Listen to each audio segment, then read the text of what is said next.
വരിക്കാലം വളരെ അനുഗ്രഹിക്കപ്പെട്ടതായ സങ്കീർത്തനം ദൈവം നമുക്ക് തന്നു. ദൈവം സ്തോത്രം. മാന്യരുടെ ഒടുകളിലേക്ക് ചെല്ലുവാൻ കാക്ഷിക്കുന്നത് പോലെ യഹോവേ എൻ്റെ ആത്മാവ് നിന്നോട് ചെല്ലുവാൻ കാക്ഷിക്കുന്നു. നല്ല ആഴമേറിയ ചിന്തകളായ ദൈവം സ്തോത്രം. അതോടനുബന്ധിച്ച് ഈ ദശാംശത്തെ കുറിച്ചൊക്കെ ഇന്ന് വരിക്കാലം കേൾക്കുവാനിടയായ ദൈവം സ്തോത്രം.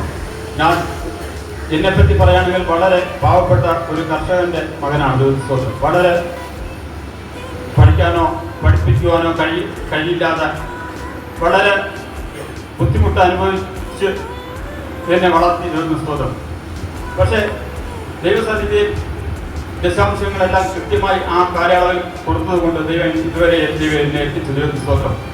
ദൈവത്തിന് വേണ്ടി ചെലവാക്കി ദൈവം എന്നെ മാനിച്ചു എന്ന് പറയാനുള്ള അല്ലാതെ വേറെ ഒന്നും എനിക്ക് കഴിയില്ല. ദൈവം സ്തോത്രം. ദൈവത്തിന് വേണ്ടി ചെലവാക്കിയ ദൈവനാമത്തിന് വേണ്ടി ദൈവ ദശാംശങ്ങളെല്ലാം വേർതിരിച്ചാൽ ദൈവം തീർച്ചയായും മാനിച്ചു. ദൈവത്തിന് സ്തോത്രം.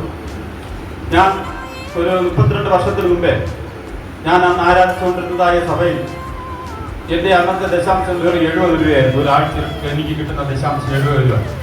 അത് ഞാൻ ആഴ്ചയോളം കൊടുക്കും. അപ്പോൾ അന്നിരുന്നതായ പാസ്പോർട്ട് ഞാൻ പറഞ്ഞു, പാസ്റ്റർ ഈ എൻ്റെ ദശാംശം ഞാൻ മാസത്തിൽ ഒരിക്കൽ ഞാൻ തന്നാൽ മതിയായിരുന്നു. അപ്പോഴാണ് ആ പാസ്റ്റർ എൻ്റെ കൈ പിടിച്ചിട്ട് പറഞ്ഞു, ബ്രദറെ നിങ്ങളുടെ പൈസയാണ് എൻ്റെ ഈ ഒരാഴ്ചത്തെ എൻ്റെ പ്രതീക്ഷ.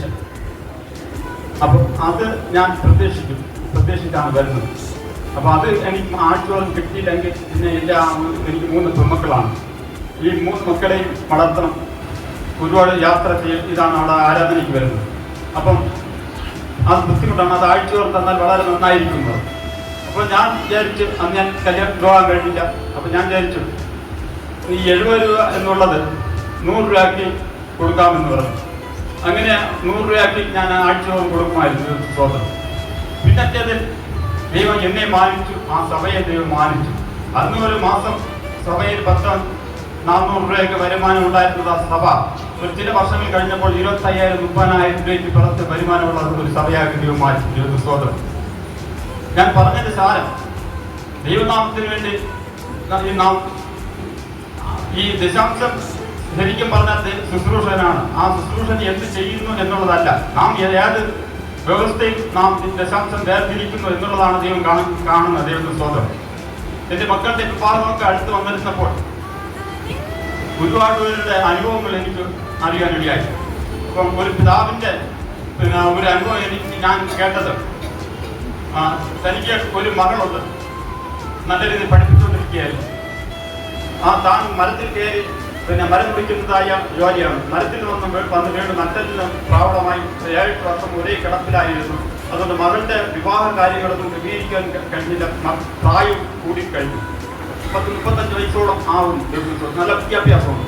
അപ്പം വിവാഹം കഴിപ്പിക്കണം. അപ്പോൾ അവർ GPM-ലുള്ളതായ വിശ്വാസികളായിരുന്നു. അപ്പം അന്നിരുന്നതായ ശുശ്രൂഷകനോട് പറഞ്ഞു, ഫസ്റ്റ് അവരെ അപ്പച്ചാന്ന് വിളിക്കണം. അപ്പച്ച, മകളുടെ വിവാഹത്തിന് വേണ്ടി ഒരു പയ്യൻ്റെ ആലോചന വന്നിട്ടുണ്ട്, എനിക്ക് പോയി കാണുവാൻ പറ്റുകയില്ല. അതുകൊണ്ട് അപ്പച്ചനും കൂടെ ഒന്ന് പോകണം, പയ്യൻ്റെ വീട്ടിൽ പോയി ഒന്ന് സന്ദർശിക്കണമെന്ന് പറഞ്ഞു. അപ്പോൾ ഈ അപ്പച്ചൻ എന്ത് ചെയ്തു? ചെന്നിട്ട് ദൈവത്തോട് പ്രാർത്ഥിച്ചു, കർത്താവേ ഞാൻ വിവാഹം കഴിഞ്ഞിട്ടില്ല, ഈ പിതാവിന് പോയി കാര്യങ്ങൾ ക്രമീകരിക്കാനും അതിനുള്ളതായ സാഹചര്യ സുഖവുമില്ല. അപ്പം ഞാൻ അവിടെ പോയി എന്ത് ചെയ്യണം എന്ന് ദൈവത്തിൽ പ്രാർത്ഥിച്ചപ്പോൾ ദൈവാത്മാവ് അദ്ദേഹത്തിന് 2 വിഷയം വെളിപ്പെടുത്തി കൊടുത്തു. ഈ വ്യക്തി ഈ പയ്യൻ ആത്മീയനാണോ എന്ന് മനസ്സിലാക്കണം. അപ്പം ആത്മീയനാണോ എന്ന് മനസ്സിലാക്കണമെങ്കിൽ എന്ത് ചെയ്യണം? അപ്പം വീണ്ടും ദൈവത്തോട് പ്രാർത്ഥിച്ചു. ദൈവം വെളിപ്പെടുത്തി, ഒരു അല്പമെങ്കിലും ദൈവഭയം ഉള്ളവനാണെങ്കിൽ ദശാംശം കൊടുത്തിരിക്കും. ദൈവത്തിന് സ്തോത്രം. ഒരു അല്പമെങ്കിലും ദൈവഭയമുള്ള ഒരു വ്യക്തിയാണെങ്കിൽ ദശാംശം കൊടുത്തിരിക്കും. അപ്പോൾ നമ്മൾ തന്നെ ഇവിടെ ഇരുന്ന് വിലയിരുത്തുക, നാം ദശാംശം കൊടുക്കുന്നുണ്ടോ, അല്ലെങ്കിൽ നമുക്ക് ദൈവഭക്തി ഉണ്ടോ, അല്ലെങ്കിൽ ദൈവഭയം ഉണ്ടോ. ചിലപ്പോഴൊക്കെ ആന ഓട്ടിക്കുമ്പോൾ ദൈവമേ എന്ന് വിളിച്ചുകൊണ്ട് ഓടും. അത് ദൈവഭക്തി കൊണ്ടൊന്നും അല്ല, അപ്പോഴുള്ള പ്രാണരക്ഷയ്ക്ക് വേണ്ടി വിളിക്കുന്നതാണ്. ചിലപ്പം പാമ്പ് ഓട്ടിക്കുമ്പോൾ ദൈവമേ രക്ഷിക്കണമേ എന്ന് വിളിച്ചുകൊണ്ട് ഓടും. അതൊന്നും ദൈവഭക്തി കൊണ്ടുള്ള വിളിയല്ല. ദൈവസ്തോത്രം. അപ്പോഴുള്ള പ്രാണരക്ഷയ്ക്ക് വേണ്ടിയുള്ള വിളിയാണ്. അതൊന്നും ദൈവഭക്തിയല്ല. ദൈവസ്തോത്രം. പിന്നെ ഈ രാവിലെ വെളിപ്പെടുത്തിയതായ വേറൊരു വിഷയം, ഈ പാസ്റ്റർക്ക് വെളിപ്പെടുത്തിയ വേറൊരു വിഷയം, ഈ പയ്യൻ കൂടാരവാസിയാണോ എന്ന് അന്വേഷിക്കുന്നു. ദൈവസ്തോത്രം. അപ്പം ഈ വിവാഹം പയ്യന് വീട്ടിൽ കടന്നു പോകുന്നതിന് വേണ്ടി പ്രാർത്ഥിച്ചുകൊണ്ടിരുന്നപ്പോൾ ഈ 2 വിഷയം വെളിപ്പെടുത്തി. ഈ പയ്യൻ ആത്മീയനാണോ, ഒന്ന് കൂടാരവാസിയാണോ എന്ന്. ദൈവസ്തോത്രം.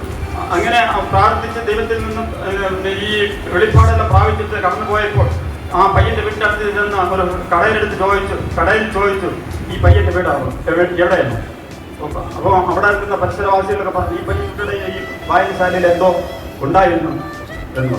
അപ്പോഴാ ഈ ദേവദാസിന് മനസ്സിലായി പയ്യൻ കൂടാരവാസിയല്ല, ഈ കടവരാന്ത വാസിയാണ് എന്ന് മനസ്സിലായിരുന്നു. സ്തോത്രം.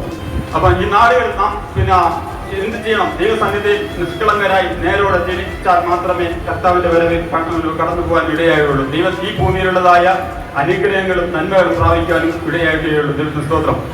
എൻ്റെ പിതാവ് ഇപ്പോഴും ഉണ്ട്, അമ്മയുണ്ട്, ശാരീരിക ബലഹീനതയിൽ കൂടി കടന്നു പോകുന്നു.